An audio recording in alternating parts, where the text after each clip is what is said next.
Nagsisimula ang kwento sa isang lugar sa kabundukan. Ang ating pangunahing tauhan na si Kane Chon ay nakikipag-usap sa kanyang guro. Tinanong niya ang kanyang guro kung mayroong bagay na tinatawag na pinakamalakas na martial arts. Sinabi sa kanya ng kanyang guro na wala dahil tanging ang mga malalakas lamang ang maaaring ituring na malakas. Idinagdag pa niya, "Sure leader, ang dapat mayroong mga martial arts technique sa mundo na sinasabing pinakamalakas." Ngunit sinabi ng kanyang guro na ang malalakas na martial arts techniques ay mga hakbang lamang upang marating ang rurok. Tinanong siya ng kanyang guro, "At kapag narating na ang rurok, ano na?" Sumagot si Kane, "Guro, kung ganoon, hanggat hindi pa nararating ang rurok, ang malalakas na martial arts ay kinakailangan bilang isang hakbang." Tinawag siyang Impedian Bread ng kanyang guro dahil sa kanyang tusong pananalita, dahil sinusubukan niyang pilitin ang kanyang guro na tanggapin na mahalaga ang malalakas na martial arts techniques. Sinabi ng kanyang guro na may katotohanan ang kanyang argumento, kaya't napagdesisyonan niyang ibigay ang sagot na hinahanap ni Kane. Ilang oras ang lumipas, sa isang bahagi ng kabundukan, may isang lalaki na tumatakbo habang hinahabol ng ilang tao. Huminto ang lalaki sandali, humihingal siya habang mahigpit na hawak ang isang bagay sa kanyang dalawang kamay. Laminggalinga siya at napansin na isa o dalawang tao lamang ang humahabol sa kanya. Mayroon pang isa sa kabilang panig, kaya't nagtaka siya kung buong komunidad ng martial arts sa Shandong ay naipakilos upang hulihin siya. Isang puwersa ang kinakailangang gamitin upang siya'y mahuli dahil ang bagay na kanyang dala ay talagang mahalaga. Kung hindi, walang paraan na ang isang third-rate na tao tulad niya ay makakakuha ng ganitong kalaking atensyon mula sa lahat. Ang lalaki ay miyembro ng Mangalyong sect, isang maliit na sekta na kasing ridikulo ng pangalan nito. Sila ay mga parasite na naniningil ng huwad na bayad para sa proteksyon. Isang araw, hindi inasahan ng lalaki na ang isang kanluraning bumisita sa kanilang teritoryo ay magbibigay sa kanya ng isang pagkakataon na minsan lang dumating sa buhay. Ang kanluraning yun, na hindi makontrol ang kanyang sarili, ay nagpakamatay gamit ang sariling kamay. Pagkatapos na siya ay madrudge, sinabi niya sa mga babae na kasama niya na may hawak siyang isang bagay na kayang baliktarin ang mundo. At matapos makita kung ano ito, agad na iniulat ng mga babae sa kanilang amo ang sinabi ng kanluranin sa kanila. Nagulat ang lalaki nang marinig niya kung anong bagay ang hawak ng kanluranin. Kaya pagkatapos ng ilang oras, pinatay niya ang kanluranin habang siya ay nag-iisa, at kinuha ang bagay na hawak ng lalaki. Dahil sa bagay na yon, siya ngayon ay hinahabol mula nang kumalat ang balita na nasa kanya ang bagay na yon. Ngunit hindi siya nag-alala na siya ay hinahabol dahil inisip niyang makakatakas siya. At kapag nakatakas na siya, plano niyang gawin ng Mango-Ere sect na walang kinikilala upang muling isilang bilang pinakamakapangyarihang grupo sa mundo ng martial arts. Ngunit ngayon, ang pangarap na yon ay nagiging malabo dahil papalapit na ang mga humahabol sa kanya. Sumigaw sila at sinabi sa kanya na tumigil na siya dahil wala na itong kabuluhan na magpatuloy pang tumakbo. Ngunit bigla niyang nakita ang ating pangunahing tauhan sa kanyang daraanan. Kaya't naisip niyang gawin itong perpektong dekorasyon upang maiwasan ang mga humahabol sa kanya. Ngunit ang ating pangunahing tauhan na si Chien Washington ay hindi pinansin ang kanyang paligid dahil abala siya sa pag-iisip tungkol sa sinabi ng kanyang guro. Sinabi ng kanyang guro na may 3 martial arts techniques lamang na karapat-dapat banggitin. Ang unang martial art, ayon sa kanyang guro, ay ang Muscle Tendon and Change Classic ng Shaolin. Ang teknik na ito ay binuo upang maabot ang kaliwanagan sa landas ng Buddha. Ngunit upang makamit ang kaliwanagan na iyon, kailangan munang mag-ensayo ng buhay na pagsasanay sa pagkakaisa ng internal at external martial arts. At sa gayon, nabuo ang Muscle Tendon and Change Classic. Ang pangalawang martial art na binanggit niya ay ang Supreme Ultimate Skill ng Wudang. Ang teknik na ito ay makakatulong sa isang tao na maabot ang rurok ng internal power sa pamamagitan ng pag-unawa sa esensya ng external martial arts. At ang panghuli ay ang Heaven Leading Divine Art ng Diamond Sect, na siyang rurok ng malakas na internal at external martial arts. Sa kabuuan, ito ang 3 pinakamalakas na martial arts sa mundong ito. Tinanong ni Chien, ibig mong sabihin, ito ang mga pinakamahusay na hakbang upang maabot ang rurok ng martial prowess, guro? Tumugon ang kanyang guro, oo, ngunit tandaan mo na sa huli, mga hakbang lamang ang mga ito. Nagtanong muli si Chien, ibig sabihin, ang Heaven Leading Divine Art na sumire sa mundo ng martial arts at naging sanhi ng pagkawasak nito 16 na taon na ang nakalipas ay isa lamang hakbang. At kung ganoon, tinanong niya ang kanyang guro kung ang martial arts na tinuturo sa kanya ay isa ring hakbang lamang. Sumagot ang kanyang guro, "Siyempre, ito ang pinakamalakas sa lahat, at hindi ito basta-bastang hakbang lamang." Nagulat si Chon at sinabi, "Pero, sinabi mo lang kanina na walang pinakamalakas na martial arts." Tinanong niya ang kanyang guro kung bakit. Sinabi ng kanyang guro na ang martial art na itinuturo niya kay Chon ay ang pinakamalakas dahil nasubukan na niya ang lahat. Naisip ni Chon, "Totoo ba to?" Buong tiwala namang sumagot ang kanyang guro, "Oo, nasubukan ko na ang lahat." Napaisip si Chon na marahil ay baliw na ang kanyang guro para magsabi ng ganoon. Ngayon, sinabi ng kanyang guro na lisanin niya ang bundok upang higit pang hasain ang kanyang kakayahan at hanapin ang sagot upang maabot ang rurok ng martial arts. Medyo nalungkot siya dahil parang nasayang ang mga taon na ginugol niya, ngunit biglang habang siya ay naguguluhan, ang lalaking hinahabol ay hinarang din siya. Itinapon ng lalaki ang bag na hawak niya kay Chon at sinabing ingatan ito dahil mahalaga ito. Pero ang tunay na intensyon ng lalaki mula sa simula ay gamitin si Chon bilang pampalit upang makatakas. Kaya tumakbo siya sa ibang direksyon. Narinig ng mga taong humahabol sa kanya ang ingay at napansin nilang may ibinigay ang lalaki kay Chon, kaya't nagdesisyon silang hatiin ang kanilang puwersa. Ang unang grupo ay inatas ang habulin ng lalaki, habang ang natitira ay humarap kay Chon. Ang hinahabol nila ay ang Blood Diamond Jade na dala ng lalaki. Ngayon, pinaghinalaan nilang si Chon ay kasabwat ng lalaki dahil inisip nila na ang ibinigay sa kanya ay ang Blood Diamond Jade. Sinabi ng isang lalaki sa kanila na dapat nilang pabagsakin si Chon, anuman ang koneksyon niya sa grupo ng lalaki. Si Chon, na walang ideya kung ano ang nangyayari, ay nakita ang grupo ng mga lalaki na papalapit sa kanya. Ngunit kalaunan ay napagtanto niya na hinahabol nila ang kahon na nakabalot sa mga damit, bagaman nagdududa pa rin siya. Iniisip niya ang sinabi ng kanyang guro na tinuturuan siya ng pinakamalakas na martial art, kaya napagdesisyonan niyang subukan ang mga natutunan niya at tingnan kung nagsasabi ng totoo ang kanyang guro.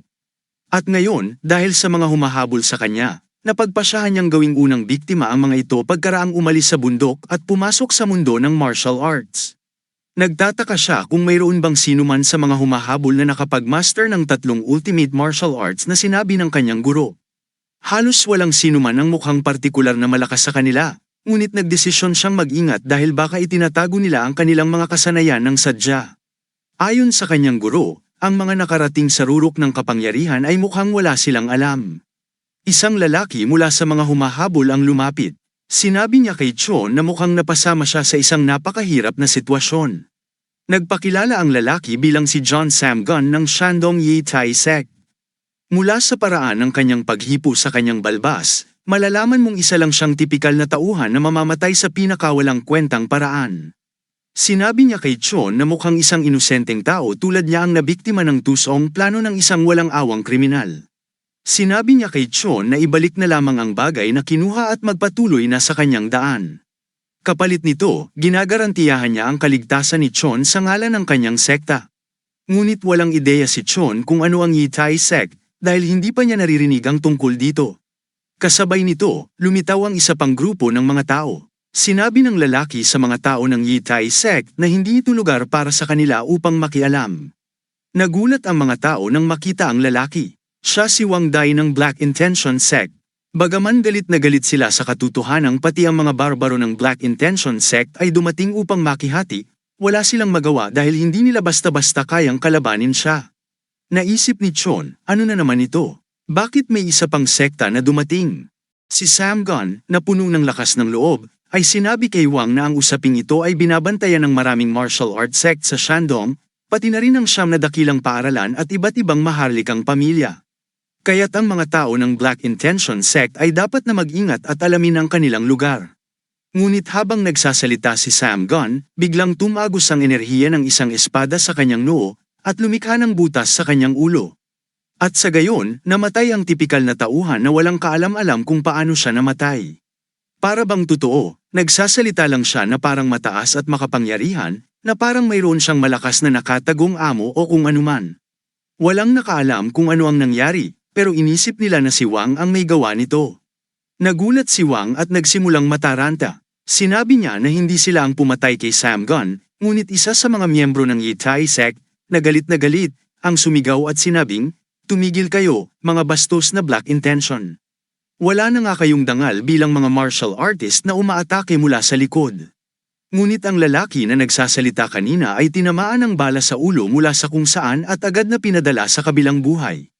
Hindi lang siya, maraming katawan ang nagsimulang magsibagsakan na parang ulan. Ang pangunahing tao sa likod ng mga pagpatay ay dumating. Sinabi niya sa kanilang lahat na tumigil na sa pagsasalita at magsimula na ng laban, dahil ang tunay na martial artist ay lumalaban gamit ang kanilang lakas, hindi lang sa pamamagitan ng salita. Nagdulot ng takot sa kanilang mga balat ang presensya ng lalaki. Siya si Joseph, na kilala bilang isang demonyo. Si Wang, na ngayon ay may isang mata na lang at may mas pangit na mukha kaysa sa chimpanzee, ay magalang na nagtanong kay Chon habang nanginginig, "Paano ka napunta rito?" Ngunit tinitigan lamang siya ni Chon ng masama at sinabi, "Paano mo nagagawang magsalita sa akin ng ganoon?" Siyempre, ang mga taong tulad ni Wang ay palaging matapang sa mahihina at duwag sa malalakas. Sinabi ni Chon sa kanilang lahat na siya ay nagtataka kung bakit sila nagsasalita ng matagal, ngunit dapat silang lahat na umalis sa harap niya bago pa niya muling buksan ang kanyang mga mata. Gaya ng inaasahan, ang duwag na si Wang ay agad na tumakbo na parang aso na nakasuksok ang buntot sa pagitan ng mga paa, ngunit hindi siya pinayagan ni Chon na basta na lang makatakas. Sinipa niya ng malakas ang lupa, at ang mga bato ay tumaas na para bang kinokontrol ng kanyang enerhiya, at agad niya itong pinukol kay Wang at sa kanyang mga tauhan. Hindi nila nagawang ipagtanggol ang kanilang mga sarili laban sa simpleng atake na ito, kaya't sila ay napabagsak ng sabay-sabay, habang ang natitirang mga nakaligtas ay tumakbo para iligtas ang kanilang buhay. Tumawa si Chon habang tahimik na ang paligid. Sinabi niya, "Hoy, probinsyano, kung ayaw mong matulad sa kanila, ibigay mo na sa akin ang bagay na iyon." Binuksan ni Chon ang kahon. Tinanong niya si Song kung ang tinutukoy ba niya ay ang maliit na gintong bote. Nagulat si Song na nabuksan ni Chon ang selyo ng kahon ng napakadali, ngunit nagdesisyon siyang panatilihin ang kanyang composure. Sinabi ni Song kay Chon, "Pinadali mo ang aking trabaho, ngayon ibigay mo na yan." Ngunit sa kanyang pagkabigla, binuksan ni Chon ang bote at ininom ito. Labis siyang nagalit, ngunit napansin niyang si Chon ay mukhang baguhan. Kaya ngumiti siya ng masama, dahil sa palagay niya ay walang paraan para ganap na maabsorb ni Chon ang Blood Demon Essence. At dahil lamang sa nalunok ito ni Chon ay hindi ibig sabihin na napasa kanya na ito.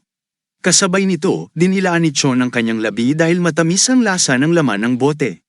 Naisip ni Chon sa kanyang sarili, kailangan ng tamang internal energy upang maipakita ang Blood Demon Essence at ang kanyang katawan ay perpekto para maabsorb ito. Kaya't itinuring niyang si Song ay magiging isang sisidlan lamang para sa Blood Demon Essence dahil wala siyang kinakailangang pisikal na katangian. Habang papalapit si Song kay Chon, puno ng enerhiya ang kanyang mga kamay upang pabagsakin si Chon. Determinado siyang nguyain at sipsipin ang bawat patak ng buto ni Chon. Ngunit nang siya'y papatama na, tinitigan siya ni Chon na parang tinitingnan ng isang napakahinang langaw na may sirang pakpak. Sa isang galaw lamang ng kamay ni Chon, naiperid niya ang atake ni Song nang walang kahit anong internal energy na ginamit, na para bang ang suntok ni Song ay mula lamang sa isang 2 taong gulang na bata. "Kung ako ang nasa lugar ni Song, titigil na ako sa pakikipaglaban, sisirain ang aking duntiya at magre-retiro mula sa mundo ng martial arts para mamuhay sa isang nayon dahil sa ganitong klaseng insulto." Ngunit sa halip na tumigil, nagpas siyang ipagpatuloy ni Song ang laban. Hindi siya makapaniwala na nagawa ni Chon na harangin ang kanyang sagna, na isa sa 32 teknika ng Sacred Name, Secret Art. Galit na galit siya, sinabi niya kay Chon na ang kanyang sagna ay hindi kailanman pamalya sa paghuli ng kanyang biktima.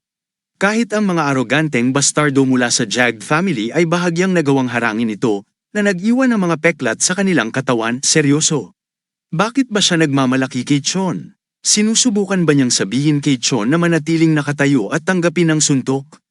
Inihagis ni Chon ang gintong bote at sinabi, "Hoy, masyado kang maingay. Ang dami mong sinasabi, pero hindi naman ibig sabihin nun na malakas ka talaga.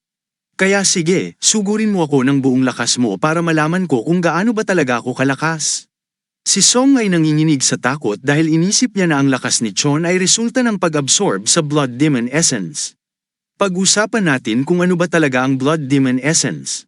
Ang Blood Demon Essence ay isang himalang elixir na ginawa sa pamamagitan ng pagtitipo ng mahalagang dugo ng 100 martial arts masters at tinunaw gamit ang internal energy cultivation method ng Blood Diamond.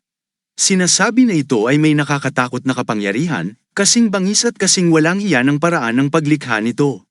Kapag nagtagumpay ka sa pag-absorb nito, maaari kang makakuha ng lakas na katumbas ng 3 buong siklo at maranasan ang reverse noise na nagiging isang heavens marshal. Para lang malaman ninyo, ang 3 buong siklo ay katumbas ng 180 taong halaga ng internal energy.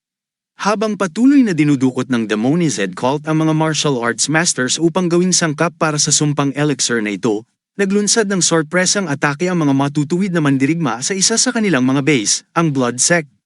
Matapos ang isang madugong labanan at tagumpay laban sa kanila, naging kilala sa mundo ang pag-iral ng Blood Demon Essence.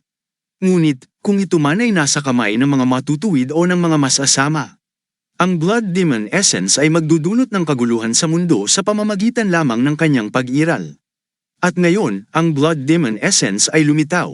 Bigla, nakita si Song na nagagalit, na nagpalipad sa lahat ng mga ibon sa paligid, na parang, hindi mo talaga maintindihan. Nagpapanggap ba siyang magkaroon ng kapangyarihan tulad ni Goku habang sumisigaw? Kung ganun, nabigo siya dahil ang kanyang sigaw ay nagawa lamang na matakot ang mga ibon at tunog lang ito sa pandinig ni Chon. Hindi makapaniwala si Chon na ang sigaw na yon ay nagastos ng sobrang internal energy at hindi man lang nakapagbigay ng kahit kaunting pinsala sa kanya. Sa pangungutya, tinanong siya ni Chon kung ang paggawa ng ingay ang kanyang espesyalidad. Sinabi ni Song sa kanyang sarili na dapat may mali dahil wala ng paraan na hindi nito maabot ang blockchain. Tiningnan niya si Chon at napansin niyang puno ng mga butas si Chon, kaya't nagpa siyang gamitin ang pagkakataong ito para pabagsakin siya gamit ang buong lakas niya. Ngunit si Chon ay agad na lumitaw sa harap niya bago pa man siya makapaghatid ng kanyang atake. Ngumiti si Chon at sinabi na napagod na siya sa paghihintay, kaya't lumapit siya sa kanya. Nang sandaling yun, alam ni Song na siya ay nasa malaking problema. Pagkatapos, tinamaan ni Chon ng direkta si Song sa kanyang tiyan, kung saan matatagpuan ang kanyang mga vital organs. Samantala, sa ibang eksena, natapos na ang lalaki na tumatakbo kanina, napatay na, at nasa kanyang kamay ang parehong kahon na ibinigay niya kay Chon kanina. Ang mga pumatay sa kanya ay nagpasya na ang Blood Demon Essence ang sanhi ng kanyang kamatayan. Dahil ang Blood Demon Essence ay isang bagay na hindi kaya ng isang taong tulad niya mula sa simula, biglang narinig nila ang sigaw. Agad nilang napansin na ang boses ay mula kay Chon. Nagulat sila nang makita ang isang malakas na tao tulad niya na sumisigaw ng sakit ng ganito. Siya ay isang ligaya at isang hindi kapani-paniwalang tao na walang tunay na pundasyon, ngunit ang kanyang mga kasanayan ay sapat na upang maghabol sa Blood Demon Essence. Ngunit hindi nila siya pinansin. Nagpasya silang umalis mula nang matiyak nila ang kahon.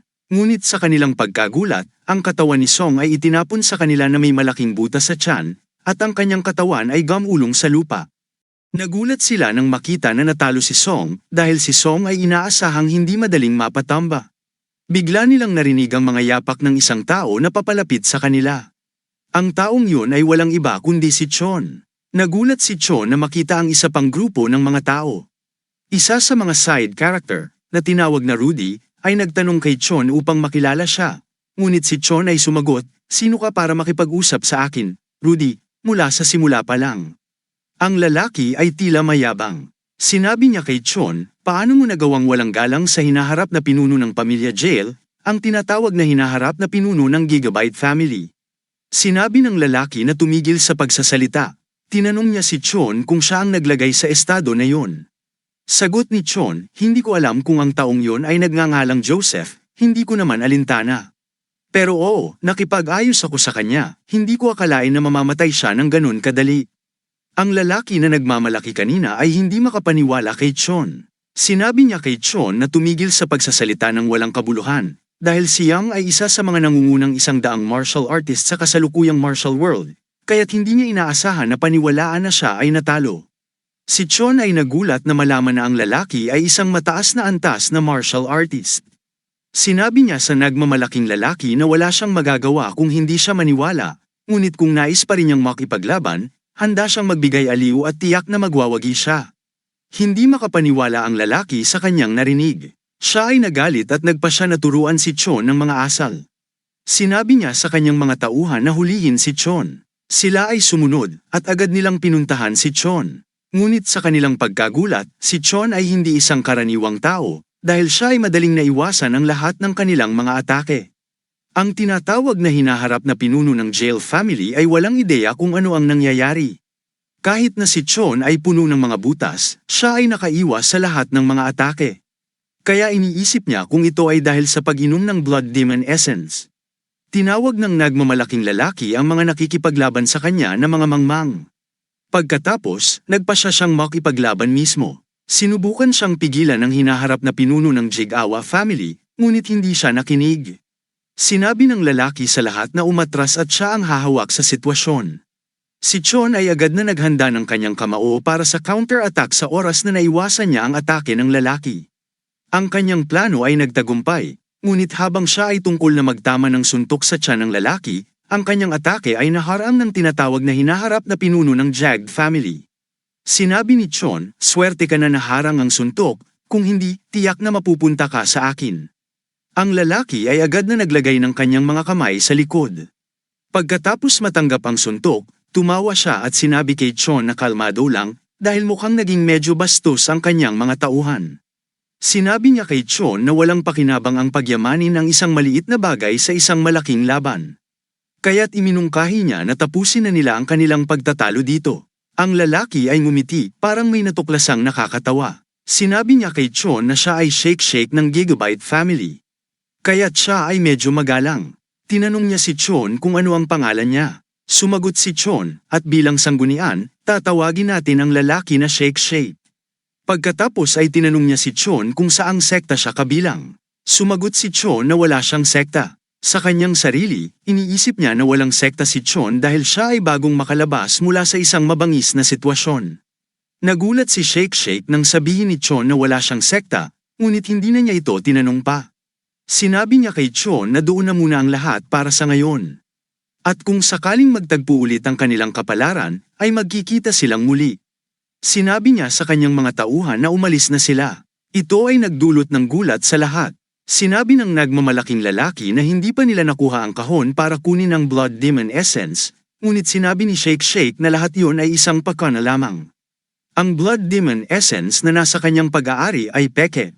Pagkatapos, pinakitaan ni Shake-Shake ang nagmamalaking lalaki ng kanyang kamay, na medyo nasaktan pagkatapos block ng mga atake. Gayun din, ang katotohanan na si Chon ay nakaiwas sa 12 ng kanilang mga atake sa pamamagitan ng simpleng paggalaw ay nagpapatunay na siya ay malakas, hindi pangkaraniwan, at ang ganitong lakas sa murang edad ay maaaring makuha lamang kapag mayroong Blood Demon Essence. Sigurado siya doon dahil si Chon ang pumatay kay Song, at siya rin ang gumawa ng lahat ng ito. Mukhang nasa masamang kalagayan ang kanyang palad, at ang lakas niya sa murang edad ay maaari lamang magmula sa Blood Demon Essence. Tinanong ng nagmamalaking lalaki kung ano ang kanilang gagawin. Sumagot si Shake-Shake na wala na silang magagawa dito at kailangan nilang umasa sa kapangyarihan ng kanilang alyansa.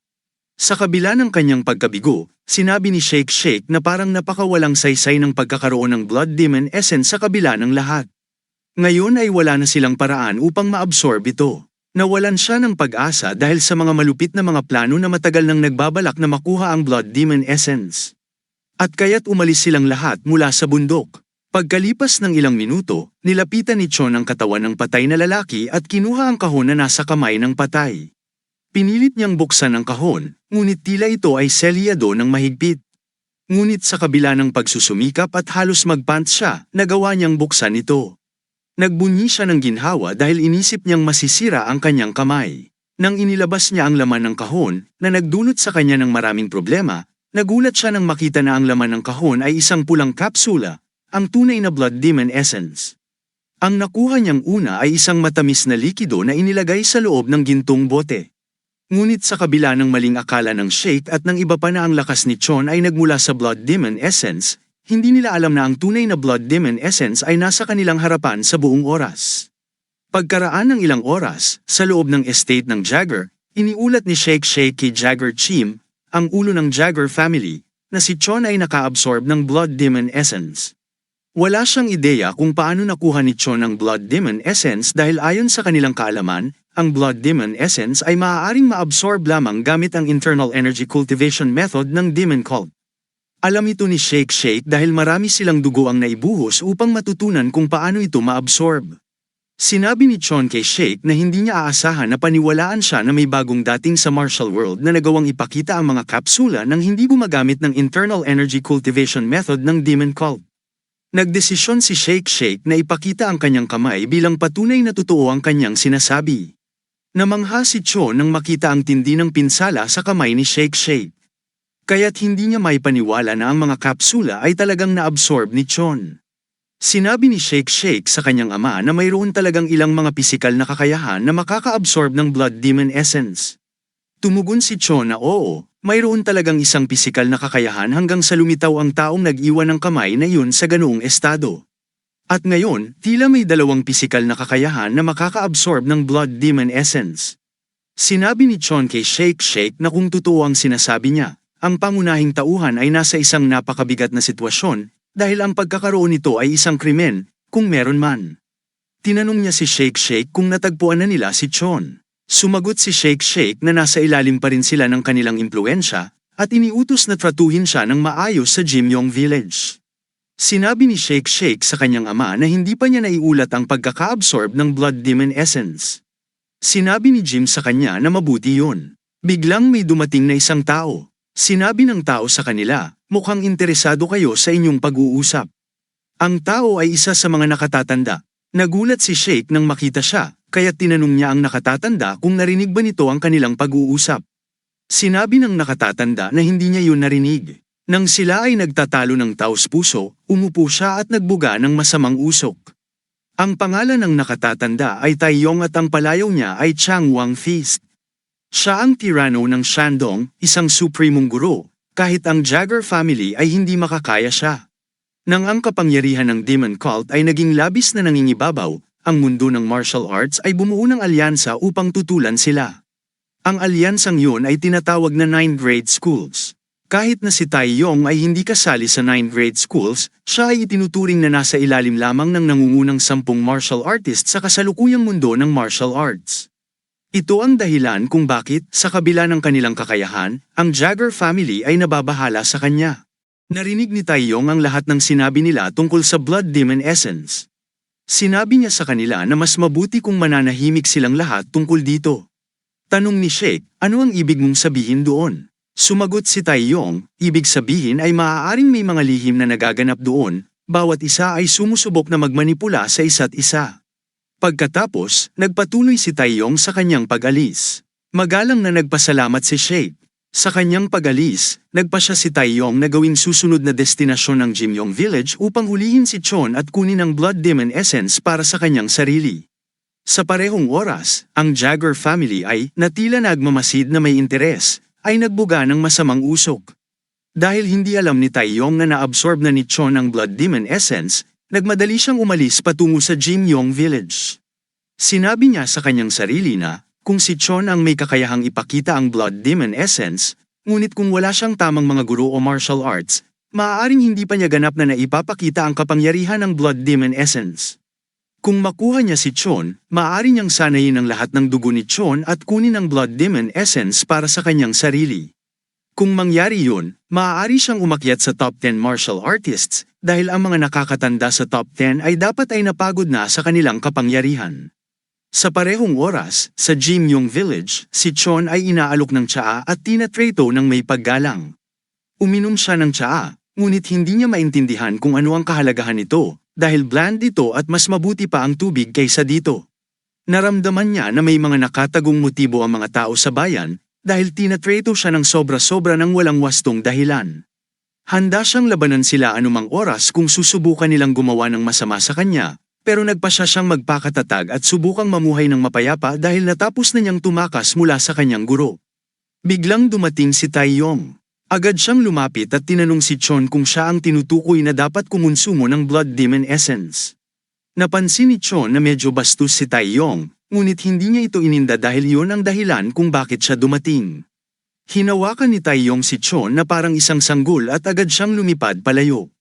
Si Chon ay nagtataka, ano bang ginagawa ng taong ito? Sa parehong oras, ngumiti si Taeyong dahil natapos na niyang makuha ang Blood Demon Essence. Matapos dalhin si Chon sa ere sa loob ng ilang sandali, lumapag sila sa isang bakanteng lugar.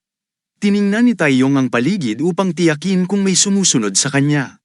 Ngunit ang pinakanakakagulat sa kanya ay ang katotohanan na si Chon ay nakatakas mula sa kanyang pagkakahawak nang hindi niya namamalayan. Si Taeyong ay nagtataka, bakit hindi ko siya nahawakan ng maayos? Bakit mo kailangan akong dalhin dito? Si Chon, na ngayon ay tatawagin natin na Kane Chon upang maiwasan ang kalituhan, ay hindi agad naintindihan kung ano ang ibig sabihin ni Taeyong na, Alexa. Ngunit kalaunan ay napagtanto niyang ibig sabihin ni Taeyong ay nais siyang kainin. Sinabi ni Taeyong na huwag mag-alala, dahil kapag umabot sila sa alyansa, makakahanap siya ng paraan upang alisin ang Blood Demon Essence mula sa kanyang katawan nang hindi siya nasasaktan. Makakabawi siya at magiging maayos din siya. Sabi ni Kane, so ang tinutukoy mo ay gagawin mo akong pagkain sa dulo. Tinawag niyang medicine for red, ang ideya, na parang isang gamot na nakakabit sa iyong sinturon. Sagot ni Taeyong, oo, tama ka. Tinanong ni Kane kung ano ang mangyayari kung hindi siya papayag na magpa-absorb kay Taeyong. Si Taeyong ay nagalit, sinabing, huwag mong gawing biro ang sitwasyon. Kapag isang elder ang nag-aalok, dapat kang magpasalamat at tanggapin ito. Ngunit sinabi ni Kane na mas makabubuti pa kung ipagpapalit niya ang kanyang buhay para sa sarili niyang kapakanan. Ang patuloy na pagsalungat ni Kane ay lalo pang nagpasama sa pakiramdam ni Taeyong. Sinabi ni Taeyong kay Kane na mukhang kailangan niyang matutunan ang tamang asal. Nagalit siya at nagpa siya na atakihin si Kane. Ngunit bago pa man makalapag ang kanyang suntok, napagtanto niyang hindi niya dapat ginamit ang isang nakamamatay na galaw dahil sa isang rookie na nanggagalit sa kanya. Sinasabi niyang ito ay isang pagkakamali dahil walang saysay na ibalik ang katawan upang kunin ang Blood Demon Essence.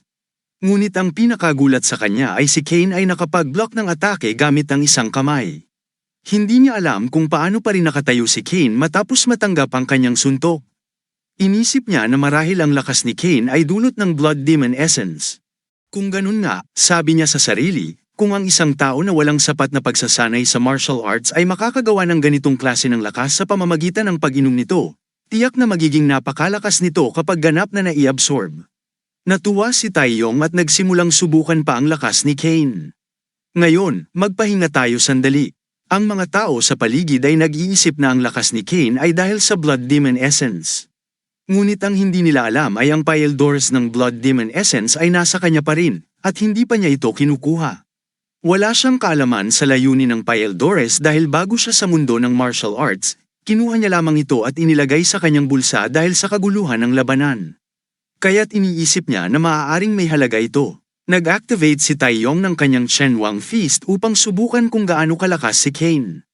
Naglunsad siya ng maraming suntok kay Kane, ngunit si Kane ay matatag na nag-block ng lahat ng atake, habang patuloy na sinusubukan ni Taeyong ang mga limitasyon ni Kane.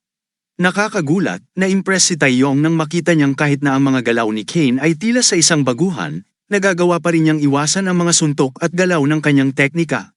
Ngunit ang higit na nagulat sa kanya ay ang lakas na ipinapakita ni Kane.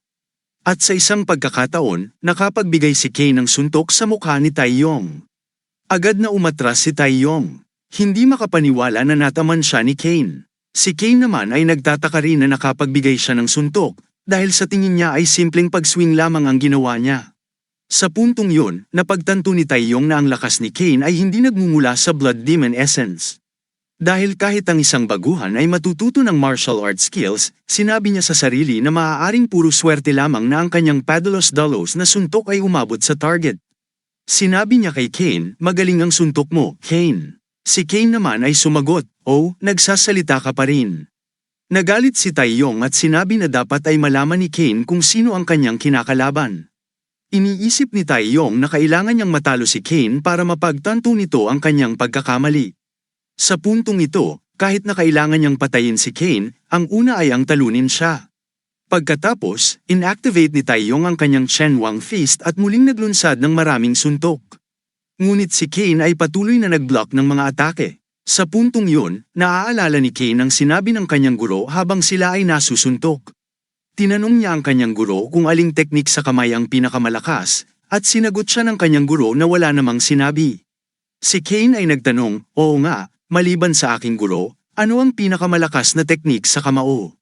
Sinabi ng kanyang guro na ang wudong ay naglalaman ng bawat metodolohiya ng paggamit ng katawan sa mga teknik sa kamao. Walang ideya si Kane kung ano ang ibig sabihin ng kanyang guro sa bawat metodolohiya, kaya ipinaliwanag ito ng kanyang guro.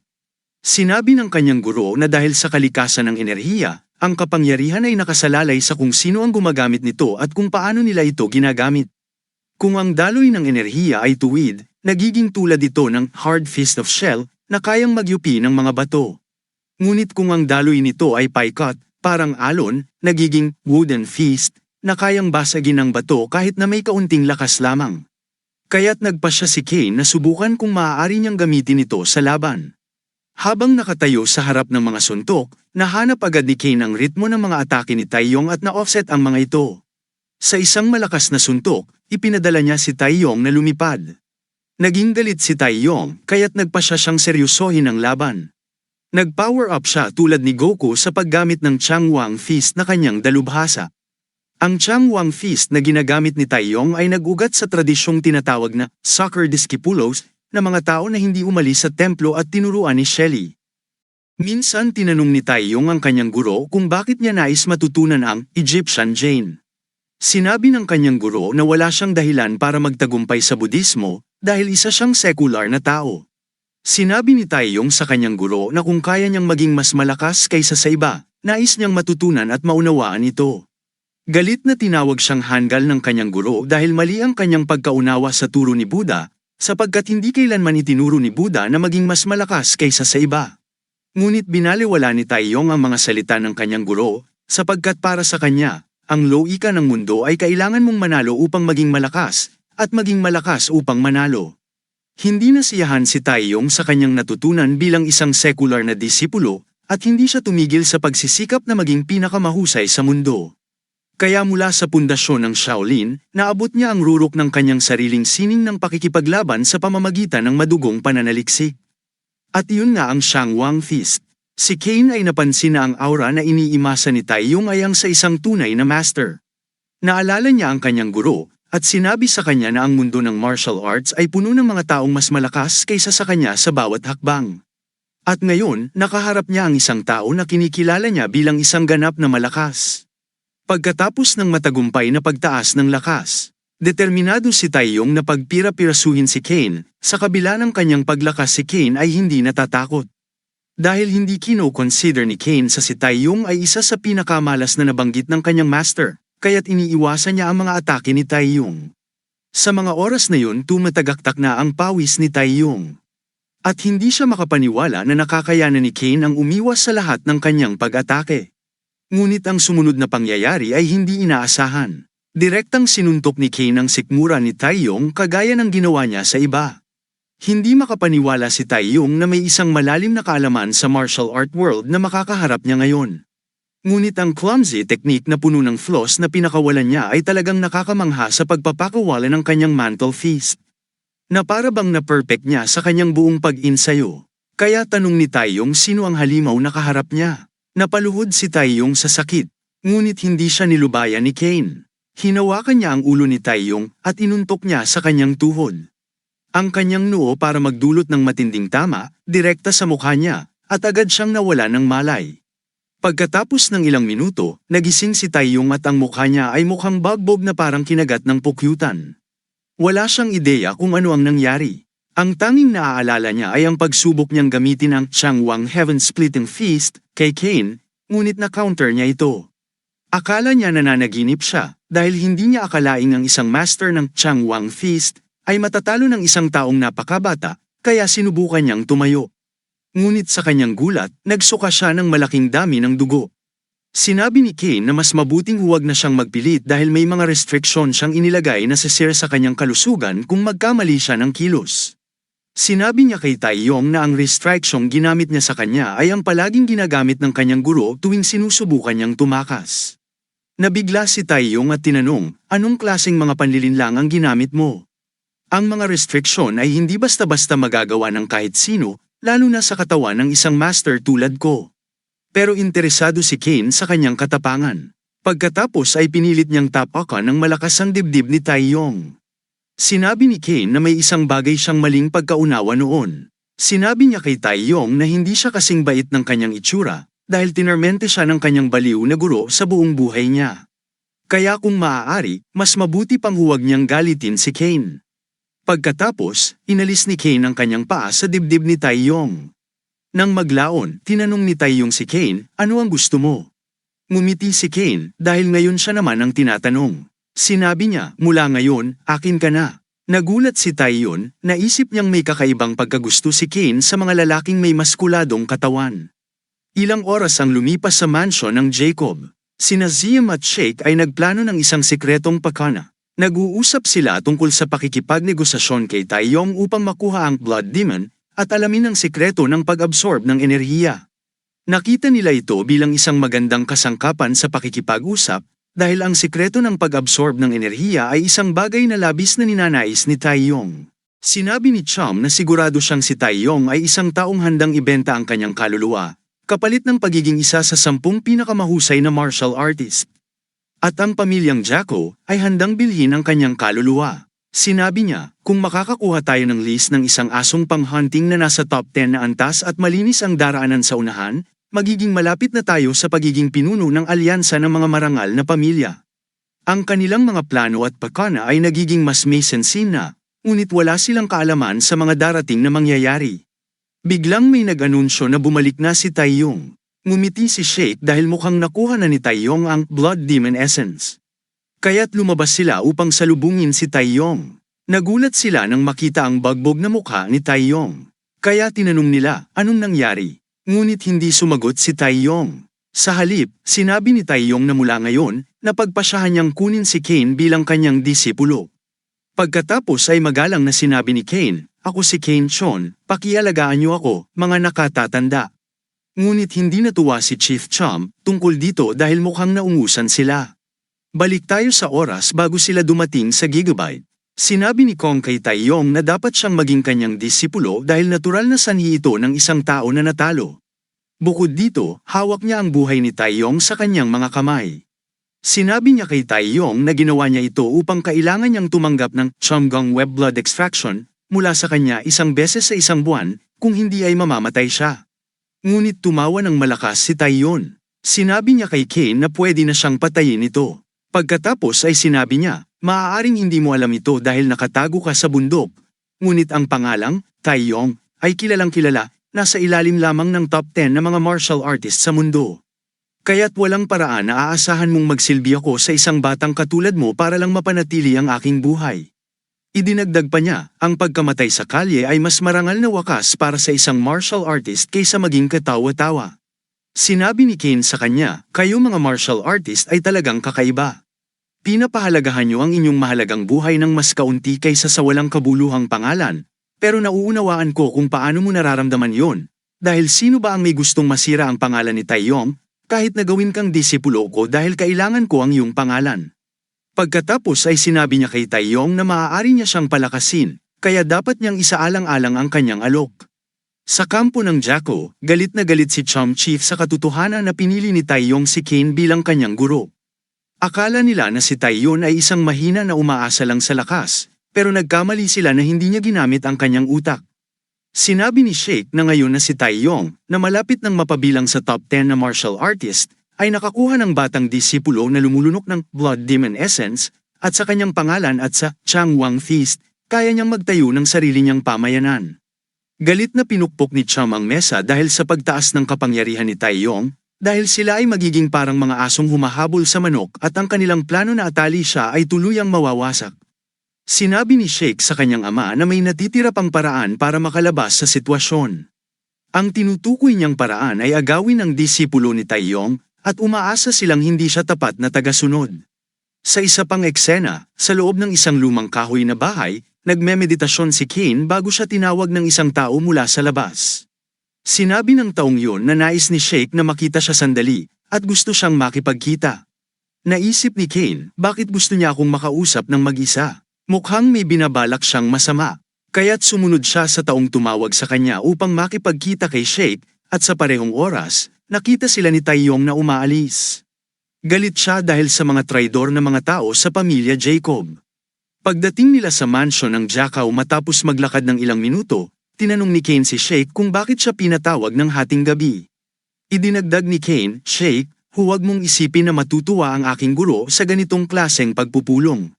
Naisip ni Shake na si Kane ay tiyak na tapat para sa isang taong hindi pa man lang naging disipulo ng isang araw. Sinabi niya kay Kane na magiging diretsahan siya dahil wala siyang masyadong oras. Sinabi ni Shake kay Kane, sa halip na mag-training kay Taeyong, bakit hindi mo subukan ang Jacko family? Nagulat si Kane at sinabi, pero napili ko na si Taeyong bilang aking guro. Sinabi ni Shake sa kanya, alam mo rin na kahit na si Taeyong ay isang master, wala siyang matibay na pundasyon o kapangyarihan. Sa madaling salita, kahit na maging disipulo ka niya, walang sinuman sa mundo ng martial arts ang makikilala ka. Tumugon si Kane, ang aking guro ay isa sa top 10 na martial artist, kaya't sa antas ng kanyang kakayahan, sapat na siyang malakas upang suportahan ako. Ngunit sinabi ni Shake kay Kane na siya ay masyadong inosente kung iniisip niyang ang kakayahan lamang ang mahalaga, kahit pa ang isang tao ay top 10 martial artist o malapit na. Wala talagang nagtatagal magpakailanman, ngunit ang tanging bagay na maaaring magtagal ay ang sect, isang pamilya na may mahabang tradisyon at reputasyon, na kalaunan ay magbubunga ng mga top 10 martial artist. At iyon ang lakas ng isang prestihiyosong pamilya, tulad ng Gigabyte. Sinabi ni Shake kay Kane na ang pamilya Gigabyte, na may malaking impluensya sa buong mundo ng martial arts, ay magiging malakas niyang suporta, at sigurado siyang hindi pa lubos na naabsorb ni Kane ang Blood Demon Essence. Nagulat si Kane sa kanyang mga salita. Pagkatapos ay tinanong niya, ibig bang sabihin ito na ang pamilya Gigabyte ay may paraan para maabsorb ang Blood Demon Essence? Tumugon si Shake, oo, ang Blood Demon Essence ay nilikha ng mga demonyong tinawag noong Great War of Justice. Ang Martial Alliance na sumupil sa mga demonyong ito ay nagsaliksik din ng paraan upang malikha ang Blood Demon Essence at ang lihim na teknik upang matuklasan ito. At ngayon, ang pamilya Gigabyte ay nakuha na ang teknik na iyon. Habang nagsasalita siya, dumating si Taeyong. Sinabi niya kay Shake, napaka-interesante ng kwentong yan. Totoo bang ang pamilya Gigabyte ay may teknik upang maabsorb ang Blood Demon Essence? Sumagot si Shake, pwedeng totoo yun. Ngunit tumugon si Kane, oo, guro, narinig ko ito ng malinaw sa sarili kong mga tainga. Natanto ni Shake na nilagay siya ng dalawang ito sa isang patibong, at wala siyang magawa tungkol dito. Sinabi ni Shake kay Taeyong na huminahon at makinig sa kanyang paliwanag, ngunit sumigaw si Taeyong, tumahimik ka, bastos. May awtoridad akong ibinigay ng alyansa upang magsagawa ng investigasyon, kaya't inaaresto kita ngayon mismo para sa pagsasabuatan kasama ang mga demonyo. Sinubukan pang magsalita ni Shake, ngunit hindi na siya binigyan ng pagkakataon ni Taeyong. Pagkatapos ay sinabi ni Taeyong kay Shake, paano napunta sa iyong mga kamay ang Demon's Code Secret Manual, kung ikaw ay nakipagsabuatan sa kanila noong panahong yun? Natanto ni Shake na siya ay nagkamali dahil nahuli siya ng tamang kamay. Tinanong ni Kane, guro, kung maaari kong itanong, ano ang parusa sa isang taong nakipagsabuatan sa mga demonyo? Sumagot si Taeyong, syempre, kamatayan. Hindi makapagsalita si Shake dahil wala na siyang maisagot. Tinanong ni Kane si Taeyong kung may awtoridad siya na magsagawa ng pagbitay sa lugar dahil siya ay isang inspector. Sinabi ni Kane na may masamang hangarin, hindi lamang siya nakipagsabuatan sa mga demonyong kulto, sinubukan din niyang paghiwalayin ako at ang aking guro gamit ang mapanlinlang na dila, kaya sa tingin ko'y nararapat lamang na bitiin siya kaagad upang maiwasan ang anumang banta sa hinaharap. Hindi makapaniwala si Shake sa kanyang narinig. Nagtaka siya, gaano pa kaya nila balak siyang itulak sa sulok? Nagkaroon ng katahimikan sa loob ng ilang sandali, kaya inisip niya na inaasahan nilang lumuhad siya at magmakaawa tulad ng isang aso, ngunit lumapit si Kane. Sinabi ni Kane kay Shake na siya ang magsasagawa ng pagbitay sa ngalan ng kanyang guro. Maging si Taeyong ay hindi makapaniwala sa kanyang narinig dahil ang pagbitay kay Shake ay naiiba sa kanyang nabanggit kanina, ngunit wala siyang magawa dahil siya ay nagtatrabaho para kay Kane. Sumigaw si Shake, paano mo nagawang lapastanganin ako? Ako si Shake ng pamilya Gigabyte, ang panganay na anak ng pamilya Gigabyte, at magiging tagapagmana sa hinaharap. Ngunit bago pa siya makapagsalita ng higit pa, sinuntok siya ni Kane ng diretso sa mukha. Maging si Taeyong ay hindi inaasahan ang ganoong hakbang ni Kane. Nawala ng malay si Shake dahil namatay siya nang hindi man lang nakalaban sa ganoong antas ng pag-atake. Kaya't sinabi ni Kane na hindi karapat-dapat si Shake na maging tagapagmana ng kanilang angkan. Sinabi ng mga mandirigma ni Taeyong na dapat nilang pinatay si Shake dahil nakuha na nila ang kanilang nais, ngunit sinabi ni Kane na kailangan nilang alisin ang anumang banta sa hinaharap dahil kung pababayaan nila siyang mabuhay, hindi nila alam kung kailan sila susukluban ng traidor na bastos.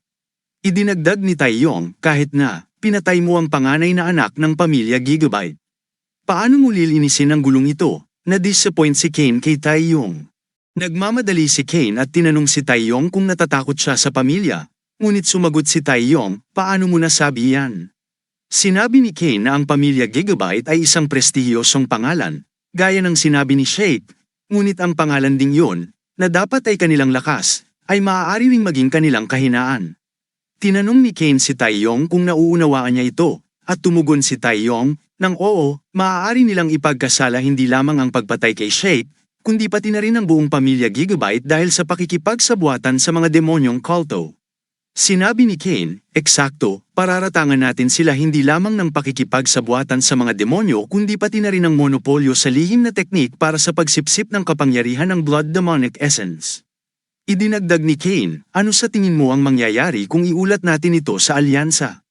Kahit isang bulong-bulungan tungkol sa kanilang pagkakasangkot ay sisirain ang reputasyon ng pamilya Gigabyte, at para sa pinuno ng isang prestihiyosong pamilya, iyon marahil ang pinakamalupit na senaryo. Sinabi ni Taeyong na kahit natama siya, nawalan na ng anak si Chom Jaco, kaya bilang isang ama na nawalan ng tagapagmana ng kanyang pamilya, ang kanyang natural na reaksyon ay maghanap ng paghihiganti. Sinabi ni Kane sa kanya na ang tinatawag na tagapagmana sa hinaharap ay may halaga lamang kung ang pangalan ng pamilya Gigabyte ay napanatili, kaya tinanong niya si Taeyong kung nais niyang makipag-away sa buong pamilya Gigabyte. Sinabi ni Kane na mas mabuti pang maayos nilang hawakan ang sitwasyon, kundi maaaring labanan nila ang buong pamilya Gigabyte, dahil darating na ang matandang lalaki, malamang nasa maikling panahon. Galit na galit si Taeyong dahil si Kane ang gumawa ng gulo, at ngayon gusto niya itong ipasa kay Taeyong, ngunit hindi siya makapagreklamo dahil ang kanyang buhay ay nasa kamay ni Kane. Pagkalipas ng ilang hindi matukoy na oras, dumating si Chom Jaco, kasama ang kanyang mga mandirigma sa lugar. Galit na galit siya nang makita ang malamig na bangkay ng kanyang anak na may naipit na ekspresyon sa mukha. Tinanong niya si Taeyong, ikaw na inspector, bakit patay ang aking anak? Tumugon si Taeyong, siya ay binitay. Tinitigan siya ni Taeyong habang nanginginig sa galit. Sinabi niya kay Taeyong na kahit na siya ay isang inspector, dapat sana'y sinuri niya muna ang krimen bago isagawa ang isang walang katarungan na execution. Sinabi ni Taeyong na ang anak niya ay umamin na nakipagsabuatan sa kulto ng demonyo. Nabigla si Chom sa narinig, ngunit pinanatili niyang maayos ang kanyang sarili. Sinabi niya kay Taeyong na tumahimik. Idinagdag pa ni Chom na hindi lang niya pinatay ang kanyang anak, ngunit ngayon ay sinusubukan pa niyang ipasa ang kasalanan sa kanya. Sinabi niya kina Taeyong at Kane na wala sa kanila ang makakaligtas. Agad na hinugot ng mga gwardya ang kanilang mga espada. Iniutos ni Chom na patayin ang dalawa, ngunit bago pa man makalapit ang mga gwardya, humakbang si Taeyong at naglabas ng enerhiya mula sa kanyang paa. Sa isang hampas lamang sa lupa, napatumba niya ang lahat ng gwardya nang hindi sila pinapatay. Sinabi niya, alam ng lahat dito na ang disipulo ko ay nakonsumo ng Demon Cult's Elixir, o ang Blood Demon Essence. Ngunit kanina lamang, pinatawag ni Sheikh ng pamilya Gigabyte ang aking disipulo at sinabi na ang pamilya Gigabyte ay nakakuha ng lihim na teknik para ganap na masipsip ang Blood Demon Essence, at inaalok na dalhin siya sa pamilya Gigabyte. Nagalit si Chom at sinabihan si Taeyong na itigil ang mga kasinungalingan, ngunit hindi nagsalita si Taeyong. Sa halip, tiningnan niya ang dalawang gwardya ni Sheikh. Hindi makapagsalita ang dalawa dahil alam nilang nagsasabi ng totoo si Taeyong. Sinabi ni Taeyong na bilang inspector ng alyansa, tinatanong niya ang pamilya Gigabyte, paano napunta sa inyong pag-aari ang isang lihim na manual ng kulto ng demonyo? Bakit ninyo itinatago ang napakadelikadong tekstong ito? Paano mo sagutin, Chom? Natarante si Chom dahil alam niyang may katotohanan ang sinasabi ni Taeyong. Kaya sinabi niya na may maling pagkakaintindi. Sinabi ni Taeyong sa mga tao ng pamilya Gigabyte na pakinggan siyang mabuti at gawin ang kanilang desisyon, tututulan ba ninyo ako at mabuhay bilang isang pamilya na nagtaksil sa alyansa ng Marshall? O makikipagtulungan kayo para malinis ang inyong pangalan mula sa mantsa ng pakikipagsabuatan sa kulto ng demonyo? Hindi sila makasagot, at dahil ayaw nilang madungisan ang pangalan ng kanilang pamilya, sinabi ni Chom sa lahat na magpatira pa. At ganoon nga, tinanggal ni Kane ang isa sa kanyang mga lalamunan nang hindi nagdusa ng anumang pinsala. Pagkalipas ng 4 na araw, sa isang partikular na dagat, isang barko ang inatake ng mga pirata.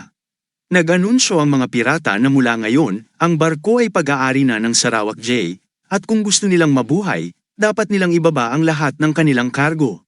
May isang lalaki sa barko na tumangging ibaba ang kanyang ari-arian. Ngunit nang siya ay papatayin na ng isa sa mga pirata, naputol ang kamay ng pirata nang hindi niya alam kung sino ang gumawa nito, at sumigaw siya sa sakit. Dumating ang leader ng pirata, hindi alam kung ano ang nangyayari, ngunit nang tingnan nila, nakita nila, ang isang babae na pinutol ang braso ng isa sa kanilang mga kasamahan. Maganda at kaakit-akit ang babae, kaya naisip ng leader ng pirata na maaaring siya ay maging kandidato para maging asawa. Sinabi ng leader ng pirata sa babae na siya si So Yang Han, mukhang may alam kang martial arts. Ano ang pangalan mo? Magiging maganda kung galing ka sa isang kilalang pamilya para makakuha kami ng magandang ransom. Sinabi ng babae sa kanya na walang pakinabang sa kanya ang malaman ang kanyang pangalan. Dahil magtatapos lang silang lahat bilang pagkain ng isda ngayong araw. Nagtawanan ang mga pirata sa kanyang biro. Sinabi ng babae kay So Young na mula nang ipakilala niya ang sarili niya, magalang lang na sumagot din siya ng kanyang pangalan, ngunit dapat niyang tandaan ito ng mabuti, kahit sa kabilang buhay. Sinabi niya na ang pangalan niya ay Lee Ji Chong, at pagkatapos sabihin ito, lahat ng pirata ay sumugod upang atakihin siya. Makalipas ang ilang oras sa Yongzhou, nakaupo si Taeyong at Kane sa isang upuan kasama ang iba pang mga tao. Nakita ni Taeyong na litong-lito si Kane habang tumitingin-tingin sa paligid, kaya siya ay natawa. Tinanong ni Kane kung bakit siya natatawa. Sumagot si Taeyong na para sa isang taga-bukid na tulad niya, dapat ay nakakapanibago para sa kanya na makakita ng lungsod na kilala bilang Yangju, ang puso sa ilalim ng langit. Medyo nagalit si Kane, kaya't inaktiba niya ang restriksyon na inilagay kay Taeyong, na nagdulot ng sakit kay Taeyong. Sinabi ni Taeyong na itigil na ni Kane yun dahil nagbibiro lang siya. Tinanong ni Kane kung bakit sila narito sa unang pagkakataon. Sinabi ni Taeyong na ang Hangzhou ay kung saan matatagpuan ang punong tanggapan ng Martial Alliance at bilang isang inspector ng alyansa. Kailangan niyang iulat ang nangyari sa pamilya Gigabyte, pati na rin ang katotohanang may hawak sila ng isang bagay. Kailangan din niyang iulat ang dahilan sa pagpatay sa tagapagmana ng pamilya Gigabyte. Ngunit sinabi ni Kane sa kanya na narinig na niya yun habang papunta sila sa Hangzhou.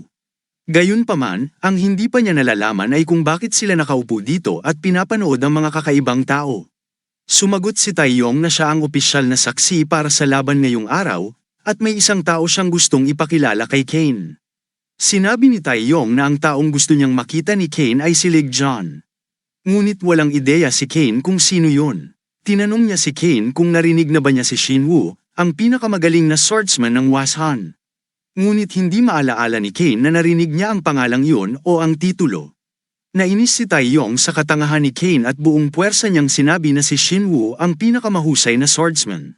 Sinabi niyang kabilang si Shinwoo sa mga pinakamalalakas sa mga hindi nakapasok sa nangungunang 10 martial artist. May mga nagsasabi pa ngang ang kanyang kakayahan ay ka-level ng top 10 martial artists. Nagtaka si Kane, teka, sandali. Sinabi mo ba na siya ang isa sa mga nasa ibaba lamang ng top 10 martial artists? Sumagot si Taeyong, syempre, ang matandang Shinwoo ay isa lamang malakas na tao sa nakaraan. Sinabi ni Kane, naiintindihan ko, Master, pakiusap, kumalma ka. Umupo si Taeyong. Sinabi niya kay Kane na si Shinwoo ang master ng isang disipulo na pinalaki niya ng buong sipag, at siya ang magiging hinaharap ng Washan. Maaaring maging kakumpetensya niya ito kapag dumating ang oras na kailangan niyang makipagkumpetensya para sa isang pwesto sa top 10 martial artists. Bilang susunod na henerasyon, ngumiti si Kane at sinabi sa kanyang sarili na tatandaan niya ang pangalang Lee Ji Chong. Sa parehong oras, lumapit ang kakaibang tao sa arena sa kanila. Binati niya si Inspector Taeyong. Sinabi niya kay Taeyong na kung papayagan siya, nais niyang haminin ng disipulo nito sa isang laban. Ang mga taong tulad nito ay parang mga side character lang, o sabihin natin, wala silang halaga, iniisip nilang sila ang pinakamalakas at laging namamatay sa pinakabobong paraan. Biglang may isang taong dumating na mabilis na bamulong kay Taeyong. Sinabi ng tao kay Taeyong na ang orihinal na kalaban ni Lee Ji Chong ay nahuli, at dahil napapagod na ang mga bisita sa paghihintay para sa laban, mas mainam na simulan na ang laban nang walang masyadong isipin. Pinayagan ni Taeyong ang laban, at ganoon nagsimula si Kane sa arena. Sinabi ni Kane sa kalaban na baka siya mapahamak kung dalawang laban ang kanyang lalabanan ng sunod-sunod. Sinabi ng kalaban ni Kane na wala iyong halaga. Isa sa alang-alang niya ang laban kay Kane bilang isang warm-up lamang. Medyo nainis si Kane dahil sa sinabi ng kalaban. Sinabi ni Taeyong sa kanyang sarili na ang pangalan ng lalaki ay John Gong, at siya ang top disciple ng Dark Spirit Huygon, at ngayon ay isang disipulo na kabilang sa top 10 martial artists ang makakalaban ng disipulo niya. Kung manalo si Kane, tataas ang kanyang reputasyon, ngunit may pakiramdam si Taeyong na tila gusto niyang tumakas mula sa sitwasyon. Sinabi ni Kane kay Gong na sisiguraduhin niyang hindi siya masasaktan dahil warm-up lang ito. Ngunit sinabi ni Gong na bagamat iniisip niyang warm-up lang ito, hindi siya magiging mabait dahil hindi niya alam kung paano lumaban nang hindi pumapatay. Pagkatapos ay inaktiba niya ang kanyang kalasag na siyang sandata niya. Sa parehong oras, handa na si Kane na pagsisihin niya ang kanyang mga salita. Kaya't nang tumunog na ang tambol sa kanilang laban, agad na sumugod si Gong. Ngunit si Kane ay abala sa paggawa ng kakaibang posture. Nagtawanan ang mga manunood sa kanya dahil sa paggawa ng ganoong katawa-tawang posture. Tawa sila ng tawa at nilalay siya sa pagiging disipulo ni Taeyong. Pati si Taeyong mismo ay medyo nainis. Hindi siya makapaniwala na nagawang harangan ni Kane at umiwas sa mga galaw ni Gong gamit ang ganoong bagal na posture. Ngunit sinabi niya sa kanyang sarili na kung sakaling magtagumpay si Gong. Sinabi ni Gong sa kanyang sarili na narinig niyang bago lang si Kane sa martial world at nalumunok siya ng Blood Demon Essence. Kaya't nagpa siya si Gong na siguraduhing magbayad si Kane para sa pagiging padalos-dalos na pagpasok sa martial world nang walang sapat na kasanayan. Pagkatapos ay sumugod si Gong upang atakihin si Kane na may intensyong patayin siya. Nagulat ang mga manunood na tila talagang intensyon ni Gong na patayin si Kane kahit na warm-up match lang ito. At nang ilapat niya ang kanyang ulo, akala niya ay matagumpay na niyang naibagsak si Kane. Pero sa kanyang gulat, naiwasan ni Kane ang kanyang atake sa pamamagitan ng pagtalon sa hangin. Hindi makapaniwala ang mga manunood, ngunit inaasahan na ni Taeyong na hindi matatalo si Kane. Walang kaalaman si Ma Gong kung ano ang nangyayari o kung paano naiwasan ni Kane ang kanyang atake. Si Kane ay tila nagtatangkang ipakita ang kawalang interes sa laban habang nangungulmot. Sinabi niya kay Ma Gong na mabagal siya at mukhang ang mga gamit niya ay tila para lamang sa pangungulangot, ngunit sa halip na magalit, ngumiti si Madam, dahil naalala niya ang itinuturo ng kanyang guro. Sinabi ng kanyang guro na kahit nasa pangangaso ng kuneho, ang isang hayop ay laging nagbibigay ng laban. Sinabi niya kay Kane na hindi masama, ngunit sa pagkakataong ito, kailangan niyang ibigay ang lahat kung nais niyang mabuhay laban sa kanya. Ngunit tiwala si Kane na kung ibibigay niya ang lahat, ang kanyang buhay ay nasa panganib. Ipinagana ni Madam ang kanyang claw, at sinabi kay Kane na tumigil sa pagsasalita at seryosohin ang laban, kaya't nag-charge siya upang umatake, ngunit nagawa ni Kane na iwasan ang kanyang pagsalakay kahit na nagulat siya sa pangalawang pagkakataon na muli siyang nakatakas. Pero sa pagkakataong ito, tapos na ang kanyang mga atake. Naglunsad siya ng maraming atake at tiwala siyang hindi makakaligtas si Kane. Ngunit hindi pa rin sigurado ang kanyang pag-atake kay Kane. Nagulat ang mga manunood sa bilis ng kanyang paggalaw. Hindi nila alam kung naiwasan ni Kane ang mga atake o kung tinamaan siya. Ngunit dahil patuloy siyang gumagalaw, nangangahulugan ito na naiwasan niya ang mga atake. Bagaman naiwasan ni Kane ang mga atake, nagalit siya dahil ang tao ay hindi dumating para sa isang laban kundi patayin na din siya. Dumating na si Madam sa punto na nahirapan na siya. At nagtaka siya kung anong uri ng pagsasanay ang pinagdaanan ni Kane upang maging kasing bilis nito. Ngunit habang si Kane ay papalapit na sa huling suntok, tinawag silang huminto. Huminto sila agad habang ang kanilang mga atake ay malapit nang tumama sa pinakamahinang bahagi ng kanilang katawan, at natapos ang kanilang laban sa kalagitnaan. Dahil dumating na si Lee Ji-chong, ang tunay na kalaban. Humingi siya ng tawad sa pagiging huli habang mukhang magulo at may dugo sa kanyang katawan. Nagulat si Taeyong at ang mga manunood nang makita siya. Sa parehong oras, sinabi ng isang tagapagsuri sa arena kay Kane na siya ay napakapalad na baguhan. Ngunit sinabi ni Kane na hindi ito maganda para sa kanya. Naguguluhan si Madam sa ibig sabihin ni Kane, ngunit tumugon siya. Ang isa sa mga tagapagsuri sa arena ay agad na lumapit kay Ji-chong. Tinanong siya ng mga mandirigma kung siya ay okay dahil sa dugo sa kanyang katawan. Ngunit sinabi niya na ang dugo ay hindi kanya at mula sa mga bandido na nakasalubong niya sa kanyang pagdating. At ang kanilang leader ay isang lalaking nagngangalang So Young-han. Nagulat ang lahat nang marinig ang pangalang So Young-han. Hindi makapaniwala na napatay niya ang master ng Zhanggang Waterway. Pati si Taeyong ay nagulat dahil maaaring isang malupit na bandido si So Young, ngunit sinasabi na ang kanyang kasanayan ay sapat upang makuha ang atensyon ng mga master. Ngunit sinabi ni Kane kay Taeyong na interesado siyang malaman ng lalaki, kaya't dapat niyang itago ang kanyang paliwanag. Nagalit si Taeyong dahil sa kakulangan ng wastong pag-uugali ni Kane. Nagsimula ang laban ni Madam at Lee Ji-chong. Nagsalita si Madam na parang ang kanyang anak ay talagang nahulog. Gaano ba sila kadesperado upang ipusta ang hinaharap ng kanilang sekta sa isang simpleng babae? Halos nagpapakita siya ng pansin sa kanyang magandang mukha, ngunit sisiguraduhin niyang ang ganitong kagandahan ay mabagsak sa kanyang mga kamay. Walang galaw sa loob ng ilang segundo, kaya't nagpa siya si Ji-chong na umatake muna. Nagsimula siyang magsagawa ng mga galaw ng sayaw upang maghanda para sa isang teknika sa labanan. Palaging may mga tao na nagugulat sa mga sayaw, ngunit hindi ako. Nagulat si Taeyong na makita na nagsisimula siya sa 24 na galaw ng Plum Blossom Sword Technique. Kaya't nagsimulang ipaliwanag niya kay Kane na sa kanyang tuktok, ang pamumulaklak nito ay parang plum blossoms. Ngunit sinabi ni Kane, pwede bang tumigil ka? Alam ko na yon. Nagpatuloy si Ji-chong sa kanyang walang tigil na galaw, ngunit may ilang mga galaw na kinakailangan si Madam na agad na umatake. Dahil hindi niya matiis na maghintay para matapos ang paghahanda ni Ji-chong, inilunsad ni Madam ang maraming suntok ng napakabilis, ngunit nagawa pa rin ni Ji-chong na iwasan ang mga ito kahit na nahihirapan siya sa pag-block. Nagulat ang mga manunood nang makita na naitulak pabalik si Ji-chong, habang si Madam ay ngumiti. Sinabi niya sa sarili na kung nakita ng kanyang guro ang kanyang mga galaw, tiyak na mapapansin nila ang lahat, at gagawin niyang kilala ang pangalang Moon Hang sa buong mundo ng martial arts. Pagkatapos, naglunsad siya ng isang nakamamatay na tuwid na suntok, ngunit naiwasan ito ni Ji-chong, at tanging nagawang putulin lamang ang kanyang buhok. Sinabi ni Taeyong sa sarili na ang espesyalidad ni Hammoon ay ang kanyang hindi inaasahan, matalino, at patuloy na nagbabagong mga teknik, at para sa isang batang prodigy tulad ni Ji-chong na may maraming pagsasanay. Ngunit kaunting tunay na karanasan sa laban, magiging mahirap ang laban para sa kanya. Sinabi niya kay Kane, ang aking magaling na disipulo, sino sa tingin mo ang mananalo? Sumagot si Kane, ang babae ang mananalo. Nagulat si Taeyong sa sinabi nito dahil ang babae ay tila nasa malaking problema. Ngunit sinabi ni Kane sa kanya na ang lahat ng mga atake ay bahagi ng plano. Sinabi ni Taeyong sa sarili na tama ang sinabi ni Kane, ngunit tila wala ng pagkakataon si Ji-chong na makapag-counter-attack.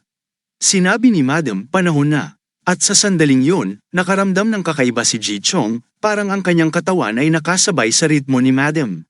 Napansin ni Ji-chong ang kahinaan ni Madam sa kanyang mga galaw at agad niyang ipinagana ang kanyang teknik sa pamamagitan ng mga kakaibang galaw.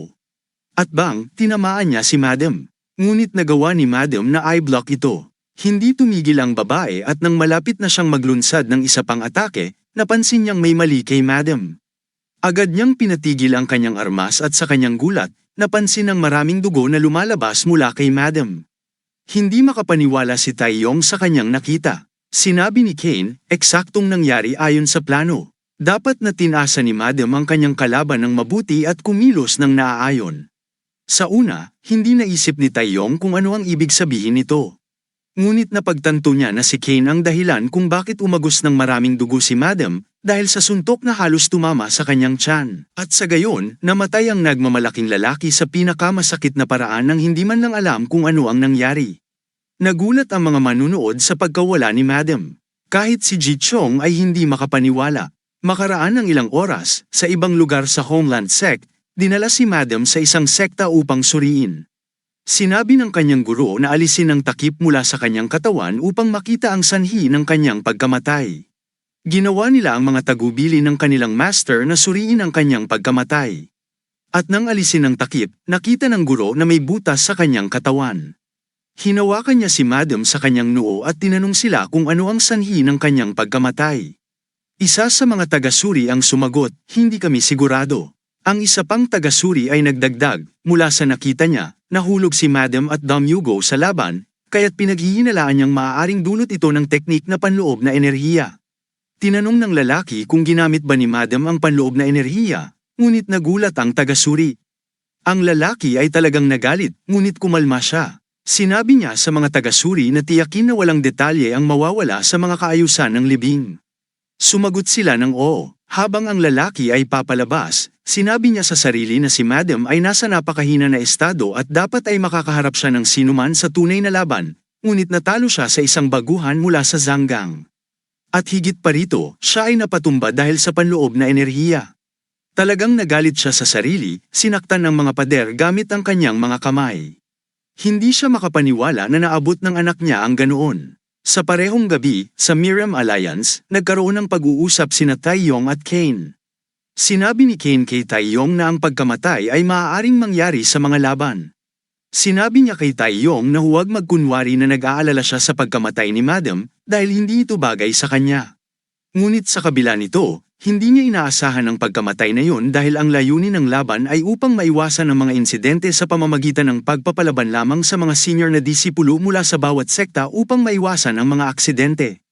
Ngunit sinabi ni Madam na kung hindi siya napatay, tiyak na mapapabagsak si So Chong. Sinabi ni Taeyong na kahit ano. Sinabi niya kay Kane na huwag maging padalos-dalos, lalo na't ang atmosfera ay tensyonado. Sabi ni Kane, bakit ko gagawin yun? Hindi agad sumagot si Taeyong, ngunit sinabi niya kay Kane na dahil masyado siyang malakas. Kahit siya ay hindi nais aminin yun. Sinabi ni Taeyong na masyadong namumukod tangi si Kane. Tumingin si Kane sa kanya at tinanong, ikaw ba ang nagmamasid at naglalaro bilang master? Hindi makapaniwala si Taeyong sa kanyang narinig. Tumayo si Kane at sinabi kay Taeyong na huwag siyang mag-overstep at ayusin ang kanyang sariling mga bagay. At umalis siya, ngunit habang siya ay umaalis, pinasalamatan niya si Taeyong. Naguguluhan si Taeyong sa kanyang sarili dahil hindi niya alam kung bakit siya nag-aalala kay Kane. Sinabi niya sa sarili na mabuti pang mamatay na lang si Kane. Sa ibang eksena sa loob ng Martial Arts Alliance Banquet Hall, habang ang lahat ay nasisiyahan, si Ju Xiong ay umalis ng hall. Hindi siya nasiyahan sa kanyang tagumpay laban kay Madam dahil alam niyang hindi siya namatay dahil sa kanyang atake. Biglang naalala ni Ju Song ang halos pagtama ni Kane ng kanyang suntok kay Madam, kaya't pinaghihinalaan niyang si Kane, ang disipulo ni Taeyong, ang dahilan ng pagkamatay ni Madam. Ngunit habang iniisip niya ito, nakita niya si Kane na naglalakad sa kalye, samantalang ang pinuno ng Haumon ay nakatingin sa kanya mula sa bubong ng isang gusali, ang kanyang mga mata ay puno ng nakamamatay na galit.